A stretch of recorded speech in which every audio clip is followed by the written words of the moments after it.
তার মধ্যে নিয়ে নিয়েছি লবণ, তারপর দিয়ে দিলাম শুকনা মরিচ দিয়ে ভালো করে মাখবো।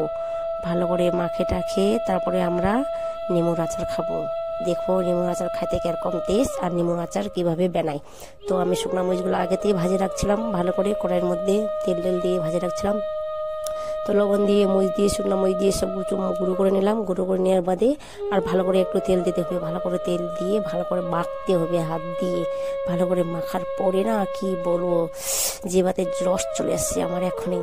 তো কিন্তু আমি খাই নিয়েছি, এটা পরে ভিডিও বানাইছি। তো যাই হোক, খাতে এরকম টেস্ট, দারুণ টেস্ট ছিল কিন্তু খাইতে।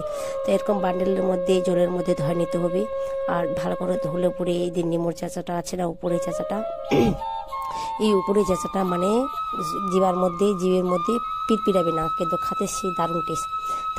তার জন্যই নেমুটা ভালো করে ধুয়ে ধায় পিস পিস করে কেটে মাখে নিলাম। মাখে নিয়ে চলে আসলাম উঠানে আসবো এখন। মাখে নিয়ে চলে আসলাম উঠানে আসে বসে একটু জল দিতে হবে। কেন দিয়ে জল দিলে পরে একটু জল দিয়ে এই যে মরিচটা আছে, লবণটা আছে, সব মানে ঢেলা মানে শরীরের মধ্যে ভিতরে যাই লাগবে সেটার জন্য। তো এখন খেয়ে তোমাদেরকে বলছি কিরকম টেস্ট, কিন্তু খাইতে কিন্তু দারুণ টেস্ট। কিন্তু বাড়িতে ট্রাই করবা এভাবে খাইতে। তুমি দেখবা বাড়িতে ট্রাই করে। তো এরকম নেমুর আচার তো না আমঝামি, খাইতে দারুণ টেস্ট। কিন্তু আমাদের গ্রামের ভাষায় আমঝামি বলি, তোমাদের ভাষায় কি বলে না বলে জানি না। এই যে দেখতে পাচ্ছ ঝোঁকো, ও আবার একটা খেতে দিলাম ওকে। তো খাবি না বলছে, তো তবুও দিলাম খাইতে।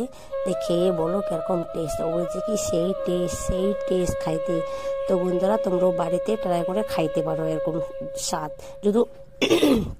যদি তোমাদের জিভের মধ্যে স্বাদ না থাকে তার